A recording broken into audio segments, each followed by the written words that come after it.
Simon Sinek's concept of start with why is one of the most powerful ideas in leadership and personal growth. The main idea is simple but transformative. People are not truly inspired by what you do or even how you do it. They are inspired by why you do it.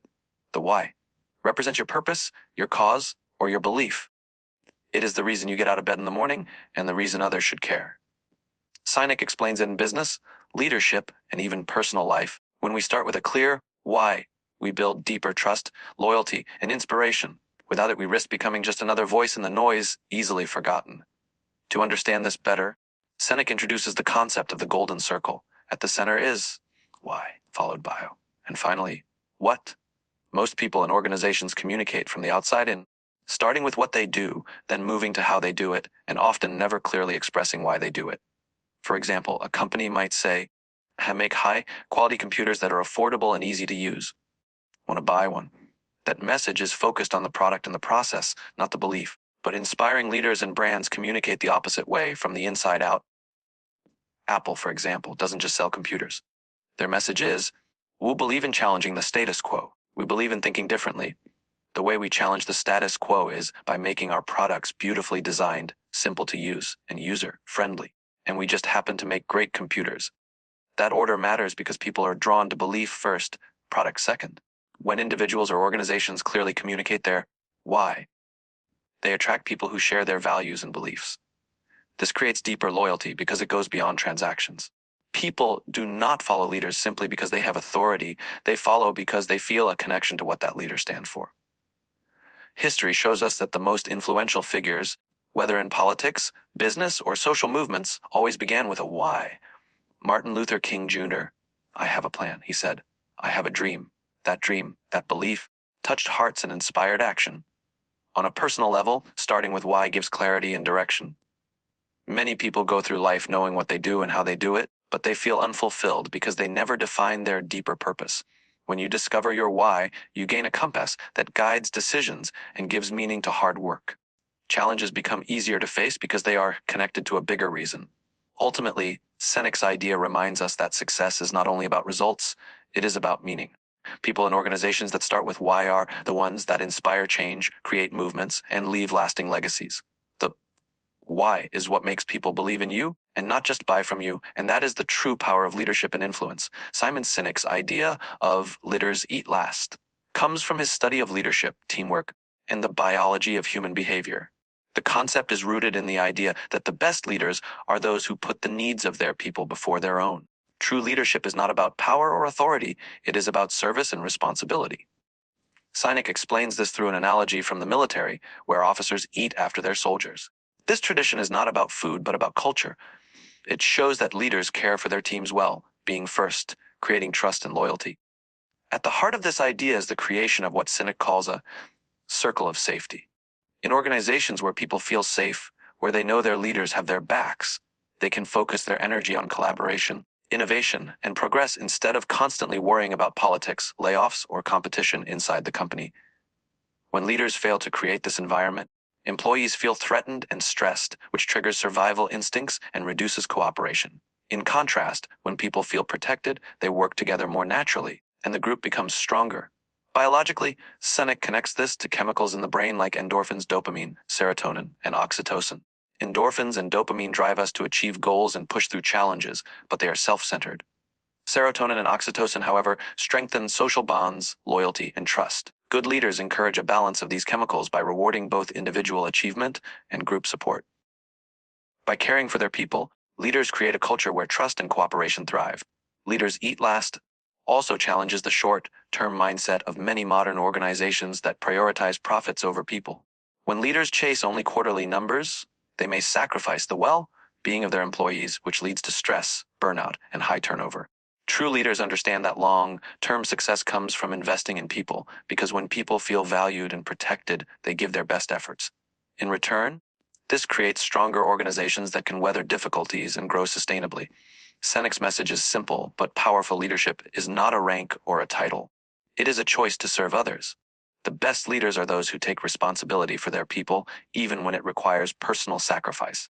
By putting their teams first, by eating last, leaders build trust, loyalty, and resilience. This ultimately is what creates lasting success and meaningful impact. both for individuals and organizations. Consistency beats intensity is a principle that Simon Sinek often highlights when talking about personal growth, leadership, and long-term success. The idea is that real, lasting change does not come from doing something massive once in a while, but from practicing small, meaningful actions repeatedly over time. Many people believe that success comes from big burst effort, like working extremely hard for a short period or making huge sacrifices all at once. While intensity can create short-term results, it rarely leads to sustainable change. Consistency, on the other hand, builds habits, trust, and steady progress that compound over time. Sinek illustrates this with simple, everyday examples. Imagine brushing your teeth. Brushing once for an hour will not keep your teeth healthy, but brushing twice a day for a few minutes consistently will. The same applies to exercise. Going to the gym for 10 hours in one day won't make you fit, but exercising regularly over weeks and months will transform your health. The principle shows that consistency may not give immediate dramatic results, but its impact grows quietly and powerfully with time. In relationships and leadership, consistency is even more important. Trust, for example, cannot be built in a single grand gesture. You cannot buy someone's trust with one act of kindness or honesty.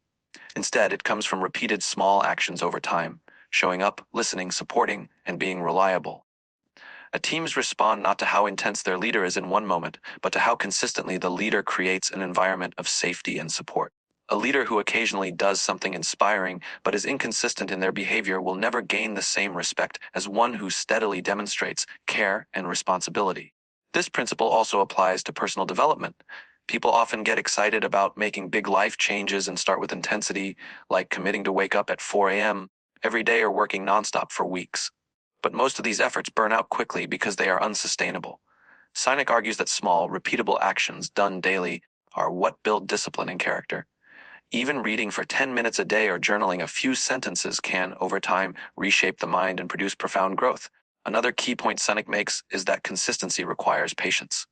We live in a culture that celebrates quick results, but real growth does not happen overnight. A tree does not grow tall in a week. It grows slowly, invisibly, until one day it stands strong and firm. Similarly, when we commit to consistent effort, we may not notice progress right away, but over time the results become undeniable. The message of consistency beats intensity is both encouraging and challenging. It means you don't need to exhaust yourself with huge efforts to succeed. You only need to show up regularly and keep going. But it also means you must develop the discipline to continue even when results are not immediately visible. Success, trust, and growth are not built in a moment of intensity, but in the quiet persistence of consistency. Simon Sinek's concept of the infinite V's. Finite mindset challenges the way most people and organizations think about success, leadership, and progress. He draws inspiration from James P. Cars's book Finite and Infinite Games, explaining that in life there are two types of games: finite games, which have known players, fixed rules and clear endpoints, and infinite games, which have both known and unknown players, changing rules, and no final winning condition. A finite game might be something like football or chess, where the goal is to win within a defined time frame. An infinite game, however, is like business, leadership, or life itself. There is no ultimate finish line where someone is declared the permanent winner. The true objective of an infinite game is to keep playing, to stay resilient, and to outlast challenges over the long term. The problem, as Sinek explains, is that many leaders and organizations mistakenly approach infinite games with a finite mindset. They focus only on short-term wins, quarterly profits, or beating competitors in the moment. This might give temporary satisfaction, but it often creates instability, stress, and a lack of trust within teams. When leaders chase winning in an infinite game, they may sacrifice long-term sustainability for immediate results, damaging relationships, reputation, and even the future of the organization. An infinite mindset, in contrast, prioritizes endurance, adaptability, and vision. Leaders with this mindset focus less on beating others and more on improving themselves, building strong cultures, and contributing to causes bigger than themselves. For example, companies like Apple or Microsoft have thrived not simply because they wanted to defeat competitors, but because they were guided by visions of innovation and impact that went beyond the game of competition. Their infinite mindset allowed them to stay relevant, evolve with change, and inspire loyalty among employees and customers. Another powerful aspect of the infinite mindset is how it reshapes the way people view challenges and setbacks. In a finite game, a loss can feel like failure. But in an infinite game, a setback is simply part of the ongoing process, a chance to learn and adapt. Leaders with an infinite mindset are not paralyzed by mistakes. They see them as stepping stones to improvement. This perspective not only builds resilience, but also inspires teams to take risks, experiment, and grow without fear of judgment. On a personal level, adopting an infinite mindset helps individuals focus on purpose rather than just achievement. It encourages asking deeper questions. Why am I doing this? How am I contributing to something that will last? What legacy am I leaving behind? These questions create a sense of meaning that goes beyond immediate success or failure. Just as life itself has no clear finish line, our goal should not be to win, but to continue growing, contributing, and inspiring. Ultimately, Sinek's idea of the infinite finite mindset is a call to shift our perspective. Instead of seeing life, work, or leadership as a race with winners and losers, we should see them as ongoing journeys. Those who adopt the infinite mindset are the ones who inspire trust, create lasting impact, and build organizations and lives that thrive well into the future. Empathy is one of the central themes in Simon Sinek's work on leadership. He argues that the most effective and inspiring leaders are those who prioritize empathy, the ability to understand and share the feelings of others.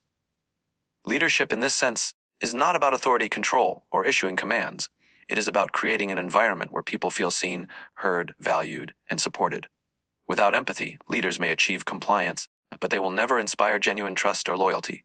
With empathy, however, leaders build bonds that turn groups of individuals into strong, cohesive teams. Sinek often illustrates this idea with examples from both the workplace and the military. In the military, leaders who practice empathy put the well-being of their soldiers before their own comfort or safety. This builds trust, and soldiers in turn are willing to give their best and even make sacrifices for their leader. In the workplace, an empathetic leader notices when an employee is struggling, asks questions, and listens without judgment. Instead of criticizing or demanding more, they offer understanding and support. This doesn't mean lowering standards, but rather helping people reach their potential by first recognizing their human needs. Biologically, empathy also connects to how our brains and bodies function. Sinek often talks about chemicals like oxytocin, the love hormone, which is released when we experience trust, connection, and kindness. Leaders who demonstrate empathy encourage oxytocin release in their teams, which strengthens bonds and builds loyalty. By contrast, fear-based leadership triggers cortisol, the stress hormone, which creates anxiety and short-term compliance but weakens creativity, collaboration, and long-term performance. Empathy, then, is not just a moral quality, it is a practical tool for building healthier, more effective organizations. Another important dimension of empathy in leadership is listening. Many leaders believe their job is to have all the answers and to speak with authority. But Sinek emphasizes that listening is often more powerful than speaking. When leaders take the time to truly hear their employees' concerns, ideas, or struggles, they communicate respect. This act of listening fosters trust and makes people more willing to share honestly. In turn, leaders gain better insights and make more informed decisions. Empathy also helps leaders create resilience within their teams. In times of crisis, change, or uncertainty, employees naturally feel stress and fear. An empathetic leader acknowledges these feelings instead of ignoring them.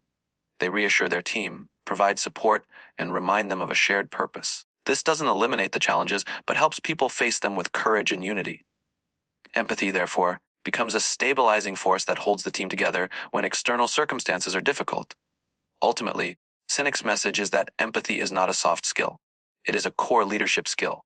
Without it, leaders may achieve short-term compliance, but they will struggle to inspire commitment. With it, leaders build trust, loyalty, and a culture of collaboration that leads to long-term success. Empathy transforms leadership from a position of power into an act of service. It turns authority into influence and converts followers into partners. By practicing empathy, leaders not only improve performance, but also create environments where people feel safe, valued, and motivated to give their best.